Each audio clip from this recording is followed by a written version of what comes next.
জিনিস দেখাই। এখানে কয় রকমের দেখতেছেন বন্ধুরা কালার। আর এখন যদি আমি এটার ঢাকনা উঠাই, কি সুন্দর লাগতেছে না? মনে মনে চিন্তা করতেছেন কোত্থেকে আসছে। আরে বাইরে কোত্থেকে আসবে, আমি নিজে বানাইছি রে ভাই। এটার পরে দিয়ে দিতেছি আপনারা, আমি কিভাবে বানাইলাম সেটাই দেখাবো আর কি। তো বক্সে ঢুকাই ফেললাম আর কি। তো বক্সে ঢুকানোর আগে মনে ছিল না যে আমার একটা ছবি তোলার দরকার বা একটু ভিডিও করার দরকার, কিছুই মনে ছিল না। এখন বক্সে ঢুকাবার পরে মনে পড়ছে। তো চিন্তা করলাম বক্সে ঢুকে দিত কী হয়েছে, না হয় একটা ভিডিও করে নি, একটু ভিডিও করে নি, বন্ধুদেরকে দেখাই যে ঘরও তৈরি করুন যায়। আমি আগেও একবার বলছি ঘরে এইভাবে তৈরি করুন যায়। দেখুন না কত সুন্দর একটা পিঠে হয়ে গেল। আর পুরা মানে কিভাবে আর কি করছি সেটা আমি কিন্তু দেখাতে পারিনি। আসলে অনেক সময় অনেক কাজের ভিড়ে সব কিছু দেখানো সম্ভব হয় না। কিভাবে দিচ্ছি সেটা কিন্তু আমি দেখিয়ে দিছি, মানে পাইখানে কিভাবে কি ঘুরাচ্ছি সেটা দেখিয়ে দিছি, সেটা দেখে নেবেন, তাহলে তো হয়ে গেল।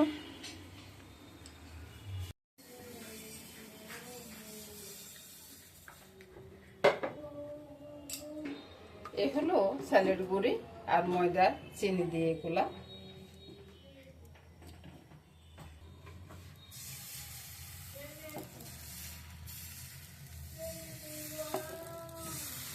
অনেকে ভাবেন যে এই পিঠা করতে অনেকটা কষ্টকর, সেজন্য দেখাচ্ছি আর কি।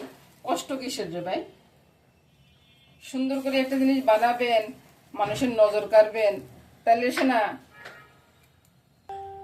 এবার দেখুন তো পিঠাগুলো কত সুন্দর হচ্ছে। আপনি যেভাবে কালারিং দেন না কেন খুব সুন্দর হয় বন্ধুরা। আপনি এভাবে পিঠাগুলো করে নিতে পারেন। আর গায়ে হলুদের ডালা থেকে শুরু করে অন্নপ্রাশনের থালা বলুন, জন্মদিনের সব কিছুতে খুব সুন্দর লাগে এই নকশি পিঠাটা আর কি। নকশি পাটিসাপটা পিঠা দেখে দিতে পারো।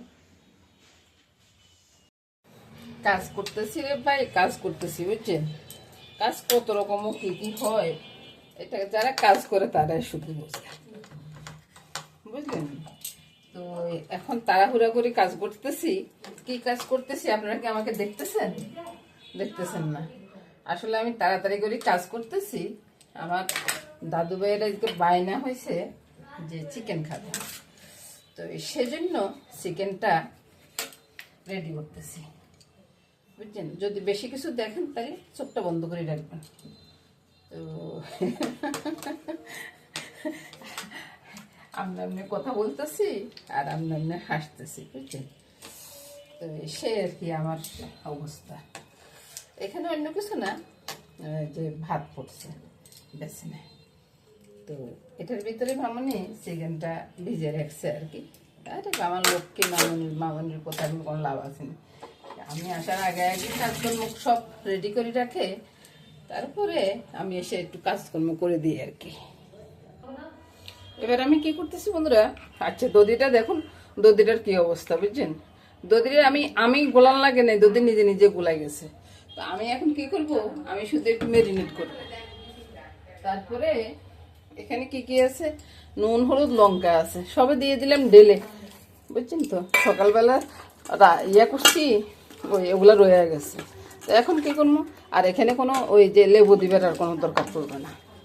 কেন না বন্ধুরা, ওই যে ইয়েটা দিলাম তো কি বলে, ওই জন্য আর লেবু দিব না বুঝছেন। এটা নষ্ট হয়ে গেছে। এই যে আমার মতো একবারে ঘষি ঘষি ঘষি ঘষি এটার ভিতরে মশলা সবগুলো ঢুকাই দেয়। মশলা নতো বন্ধুরা, এই যে কি বলে ম্যারিনেট করতেছি বুঝছেন। মজা করতে করতে রান্না করি বুঝছেন বন্ধুরা, তাইলে আর ক্লান্তি আসে না বুঝছেন। যত রান্নাই হোক ক্লান্তি আসে না। আপনারা এই কথাটা মনে রাখবেন সবসময়, তাইলে আপনারাও ঠিক আমার মতো করতে পারবেন আর কি এ বয়সে এসে। এবার বন্ধুরা এখানে দেখুন তো কি কি মশলা দিছি। আসলে বন্ধুরা ওই কি বলে দেখাতে একটু পেঁয়াজ রসুন আদা আর 2-3টা কাজু বাদাম দিছি, 2টা এলাচ দিছি। এটাকে এবার ব্লেন্ড করে নিয়ে আসি, তাই না। এবার কড়াইতে দিয়ে দিব তেল। এবার দেখুন তো বন্ধুরা কি দিলেন। এবার তো চিন্তা করবেন আপনারা তো টক বলছেন, এটা কি হইলো কি হইলো কি হইলো।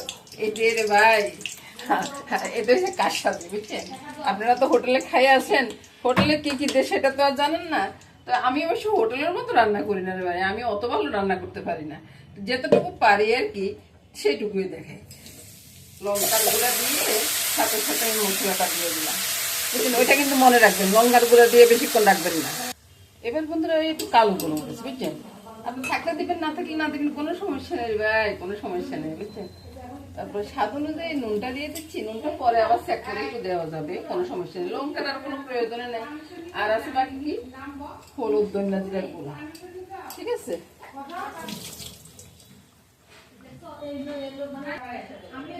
ধনিয়া, টালা ধনিয়ার গুঁড়াটা দিচ্ছি, বুঝছেন?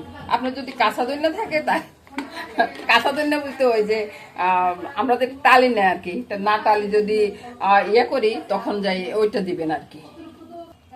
এবার জিরার গুঁড়িটা দিয়ে দিলাম, জিরার গুঁড়ি বেশি দিলাম না। তারপরে নেড়ে ছেড়ে কষিয়ে নিব, একবার ভালো করে কষাবো। দেখুন তো কতটুকু মশলা আর কতটুকু হয়ে গেল, আর মশলাটাও কম লাগে। আহা হা, যেমন সেন্ট তেমন কালার, কালারটা একবার দেখুন কত সুন্দর কালার হচ্ছে না? রান্না এরকমই হয় রে ভাই, রান্না এরকমই হয়। এবার দেখলাম তো কালারটা কত সুন্দর হয়ে গেল।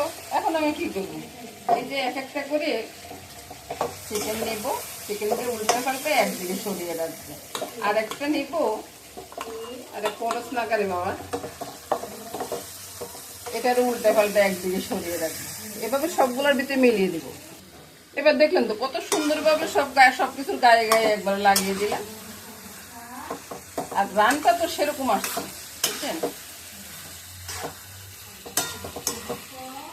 তারপরে এবার ঢাকা দিব, ঢাকা দিয়ে চুলা আঁচটা কমিয়ে দেব, বুঝছেন? ঢাকাটা সরিয়ে দিলাম, বুঝছেন? ঢাকাটা সরিয়ে তারপরে কষিয়ে নিচ্ছি। আর কড়াইতে একটু লাগাবো, বুঝছেন? আপনারা চিন্তা করিয়ে দিবেন, কড়াইতে এটা আমি নিজে এখনো তো লাগে নেই, আমি একটু নিজে ইচ্ছে করিয়ে লাগাবো, সেটার জন্য আপনারা চিন্তা করবেন না। কড়াইতে না লাগালে তো এটা সেন্ট উঠবে না, সেটার জন্য। কালারটা একবার দেখুন। এবার দেখলেন তো কড়াইয়ের চতুর্দিকে কিন্তু একটু কালো হয়ে উঠছে। এবার আমি কি করবো, একটু পরে দিলেও সারে, তারপরে দিয়ে দিচ্ছি, আসলে বলতে বলে গেছি, দারচিনি এলাচি গুঁড়াটা দিয়ে দিলাম। আস্তে আস্তে সবকিছু এবার নেড়ে চেড়ে নামিয়ে দেবো। এই যে পুরা দাগগুলো আছে না, এই দাগগুলোর কারণে কালারটা অনেক সুন্দর হয়ে যাবে রে ভাই, অনেক সুন্দর হয়ে যাবে। আপনারা চিন্তাও করতে পারবেন না যে কত সুন্দর রান্না হয় আর কত টেস্ট লাগে। এবার আমি 1-2 ফোঁটা কেওড়ার জল দিয়ে দিচ্ছি, বুঝছেন? এটা চেনটা খুব ভালো আসে। এবার ভালো করে বলক আসলে নামিয়ে নিব। আর আরেকটা কথা বলি বন্ধুরা, কেওড়ার জল যে দিতেই হবে এমন কোনো কথা নাই। আপনি চান তো দিবেন, না চান নাই। মামনিরে বলতেছি একটু জলটা দেখার জন্য, জলটা না দেখলে নুন কতটুকু দিছি বুঝতে পারতেছি না, বুঝছেন? ওই জন্যে এর বাটি নিয়ে আসছে, বুঝছেন, বেশি করে দেওয়ার লেগে। এবার রান্নাটা হয়ে গেছে, আমি চুলাটা বন্ধ করে কিছুক্ষণ কড়াইতে রেখে দিব। এবার দেখুন কালারটা কত সুন্দর হয়েছে। এবার নামিয়ে নিচ্ছি।